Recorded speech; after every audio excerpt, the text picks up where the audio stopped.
Bienvenidos a Canal E. Vamos a hablar de algo que ayer llamó mucho la atención. Claro, en un país convulsionado, que fracase el Consejo del Salario es bastante complejo porque los aumentos se darán por decreto. Vamos a hablar con esto con un especialista, con nuestro querido Ariel Macel, editor de Economía Política de Perfil. Ari, ¿cómo estás? ¿Cómo andás, Santiago? Muy buenos días. Efectivamente ha tenido un fracaso esta reunión entre gremios y empresarios para definir el salario mínimo vital y móvil en un contexto inflacionario, como vos bien señalabas, y con mucha tensión por la pérdida del poder adquisitivo de los trabajadores, justamente por efecto de la inflación, y también para tener en cuenta la ruptura del diálogo, ¿sí? Hasta ahora es algo inédito esta falta de acuerdo entre el sector empresarial y el sector sindical dentro del marco del sector privado. ¿Qué va a terminar pasando? Ahora te cuento un poco qué pasó en el medio, pero ¿qué va a terminar pasando? Va a intervenir por decreto el gobierno nacional, algo realmente llamativo para la época en que vivimos, porque recordemos que el propio Javier Milei, que tiene esta idea de un Estado retirándose de todas las relaciones privadas, lo que decía era que el Estado no tenía por qué meterse en una discusión entre partes, ¿no? Entonces ahí hay uno de los puntos en tensión, ¿no? El punto es, en la situación en la que estamos de tensión en cuanto a aumento de tarifas, aumento del transporte, el Estado metiéndose por decreto a arreglar lo mismo que está empeorando de alguna manera, ¿cómo sería? Porque ¿puedo confiar en el Estado que por decreto me dé lo que corresponde o me va a dar lo que a discrecionalidad del Estado hoy puede el empresario pagar? Porque acá el empresario decide el precio y también decide cuánto pagar, porque si no el empresario no sería libre de alguna manera, Ari. Efectivamente, Santi. A ver, vamos a meternos un poquito qué pasó en esta reunión del día de ayer, donde la CGT, donde los tres sectores representantes de los trabajadores que fueron al lugar, no solamente la CGT, habían coincidido en el pedido que llevaban a esta mesa de negociación. 85% de aumento para el salario mínimo, de modo de llevarlo, digo, con el argumento justamente de la inflación, de modo de llevarlo de 156.000 pesos a 288.060, lo que implicaba justamente un ajuste en torno a todo esto que venís señalando y que afecta directamente a los trabajadores. El transporte público, uno de los puntos centrales de que va a estar discutiendo. Ahora, te hago un paréntesis en ese con contexto, esto, Ari, a ver si podemos contextualizar esto. Muchas de las tarifas van a estar atadas a los dos salarios vitales y móviles de hoy. ¿Qué va a pasar si yo aumento el salario vital y móvil? Menos gente pagaría esa tarifa. Ahora, si yo no toco ese salario, mucha más gente pagaría o el gobierno se ahorraría el subsidio. ¿Cómo se maneja esa situación? Porque no es solamente cuánto recibe el trabajador, es que muchas cosas están atadas a ese salario vital y móvil que mientras sea más bajo, más gente va a pagar. Efectivamente, Santiago. Bueno, ahí un poco empiezan a ver o a entender los dirigentes gremiales cuál es la estrategia que tuvieron de la mano los sectores empresarios con el gobierno nacional, ¿sí? Ahí empiezan a mirar con atención. Del lado empresario no hubo propuesta, no hubo propuesta alguna. Nada, ni siquiera de 1,85, nada. De 1,40. No, nada. En algún momento se había hablado de un 18%, pero la verdad es que terminó siendo ninguna la propuesta en esa mesa de diálogo. Por eso lo primero que te decía era, se rompe la mesa de diálogo, se rompe este espacio en donde había un ida y vuelta habitual entre los empresarios. De hecho, señalaron con mucha atención a la Unión Industrial Argentina, ¿sí? Diciendo que había sido parte justamente de esta estrategia del gobierno de decir, hay que licuar, hay que vaciar esta mesa de discusión y que todo lo decida finalmente el gobierno nacional. Recordemos el primer antecedente, el gobierno enfrentándose a la CGT, en ese enfrentamiento, la marcha al Congreso por el rechazo al DNU de la reforma laboral. ¿Quién respaldó ese DNU de la reforma laboral? Más allá de que en general todas las entidades, en particular la Unión Industrial Argentina, que va a la Corte Suprema como amicus curiae, que es para defender, digamos, ¿no?, la postura del gobierno de implementar la reforma laboral, más allá de que venían destacando la importancia del diálogo y demás. Bueno, por DNU claramente ese diálogo quedó totalmente sin efecto, y en este contexto esta situación va camino a que sea el gobierno el que defina cuál va a ser el salario mínimo vital y móvil, teniendo en cuenta una cuestión, la discusión histórica que muchas veces estaba planteada y que pareciera ser que si se termina ratificando con una decisión del gobierno de dar un aumento muy por debajo de las expectativas de los gremios, en que los salarios serían tomados como parte importante de la generación de inflación. O sea, claro,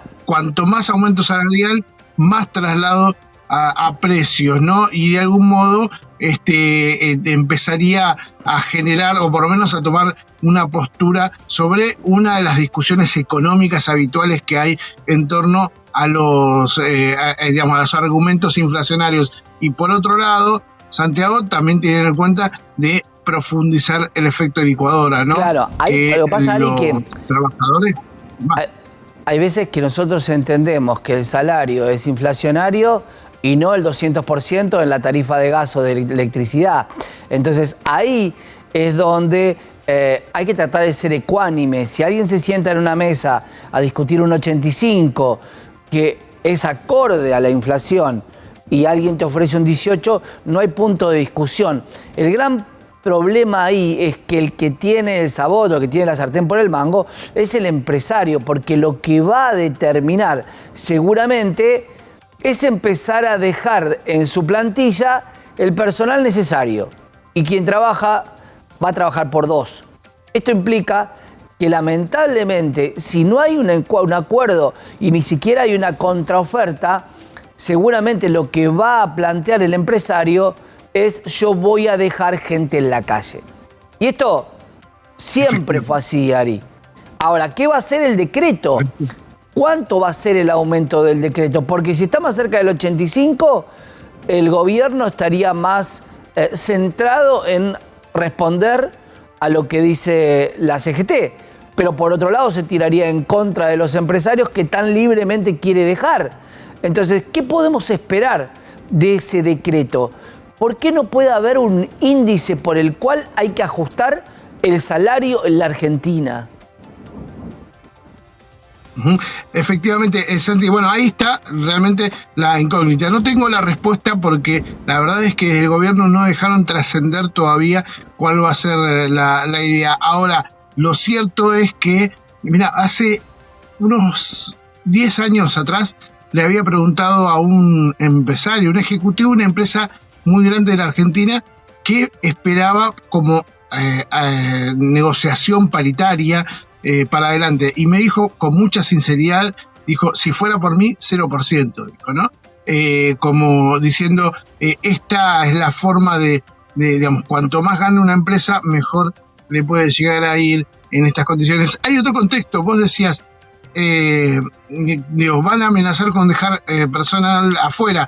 Cuando pasó la marcha de la CGT, muchos empresarios decían: nosotros no vamos a intervenir en pedir que vayan o no vayan a la marcha. En un contexto donde la gente está perdiendo el trabajo, claramente los trabajadores saben qué tienen que hacer. Digo, esto también era algo que confesaban los empresarios en ese contexto. Hoy, y lo contábamos en el día de ayer, las empresas están achicando sus plantillas. Claro. Solamente hay algunos sectores que de especialización, de formación de trabajadores intentan retenerlos hasta último momento, pero la realidad es que el futuro, por lo menos de toda esta primera parte del año, con mucha caída del consumo, mucha caída de la producción, lo lleva a muchos empresarios a tener contexto para despedir personal. Pero en este contexto, si además se profundiza esta discusión, es muy probable que tomen esta variable como negociación, entre comillas, negociación, ¿no? Claramente ayer se rompió este diálogo, ayer se rompió algún punto de encuentro que había hasta el momento. Ahora, también tenemos que señalar algo, Santi, y por qué creemos que la decisión del gobierno, el decreto del gobierno, va a estar más cerca de las expectativas de los empresarios, que ayer no presentaron nada. Entiendo también como parte de esta estrategia de vaciar la mesa de diálogo y lo que plantearon los gremios. La CGT, la UIA, la Unión Industrial Argentina, ha tomado algunas posturas muy similares a las que toma justamente el gobierno de Javier Milei, casi en una estrategia comunicacional muy parecida, ¿no? Lo dijimos recién, esto de presentarse como amigo de la Corte para intentar que la reforma laboral por decreto, por DNU, y que fue suspendida parcialmente por la justicia, y que espera que haya una resolución de fondo. También el respaldo muy fuerte que tuvo con la ley ómnibus. Recordemos que un rato antes de que pasara a comisión, de que estuviera esas idas y vueltas en el Congreso, la UIA había sido muy clara al respecto. Ayer nosotros contábamos, Santi, en este programa, que la Unión Industrial Argentina estaba pasando por una situación interna bastante compleja, ambigua, que tiene que ver justamente con esta caída del 30% del consumo, con la baja de producción, claro, y con la caída de empleo en distintos sectores. En ese contexto, decíamos que se profundizaban algunas grietas dentro de la Unión Industrial que parecían cada vez menos difíciles de tapar, digamos, ¿no? De ocultar. En ese contexto, después de que salió esa, que hemos contado esto acá, que ha salido la nota en Perfil, muchos integrantes de la cúpula de la UIA quisieron empezar a identificar quiénes son los que señalaban o quiénes son los que podrían generar esta división dentro de la UIA, casi buscando un responsable. Algo muy similar a lo que hace el gobierno con sus propios funcionarios, a los que por algún motivo no les cae bien, claro, algo, o que dicen, o que hacen, incluso ni siquiera ellos, sino asociados. Digo, cuestiones que parecieran asemejar una forma de funcionamiento de nueva época entre el sector privado y un sector estatal que prometía retirarse de las cuestiones propias del sector privado, pero que ahora va a tener que ser el que defina por decreto cuál va a ser el próximo salario mínimo vital y móvil. Importantísimo, Ari. ¿Cuánto nos damos cuenta que las palabras en el viento son muy fáciles de escribir, pero después cuando volvés a la realidad y cuando tenés que decidir cuál es el salario mínimo vital y móvil, que el monto al que se quiere llevar no alcanza para pagar un alquiler en ningún lado, digo, no se le pone límite a la suba de precios de la canasta básica, de cualquier producto, de la seguridad, de la salud, de la educación, y sin embargo sí se le pone límite a los laburantes. Vos y yo tenemos razón, pero ¿qué hacemos? Y ahí el único que puede intervenir se llama Estado, y no puede estar ausente, porque si el Estado está ausente, las partes, te lo contó Ari, planteaban 85 contra 18. ¿Quién lo va a solucionar? En una negociación hay una negación del ocio. Ninguno de los dos puede quedarse en las puntas y en las antípodas. Hay que buscar tratar de coordinar qué es lo que puede uno y lo que puede el otro. Obviamente, podrá no ser 85 y no ser 18, pero el Estado deberá definir cuánto es en función de saber que está liberando todos los precios y el salario y los saberes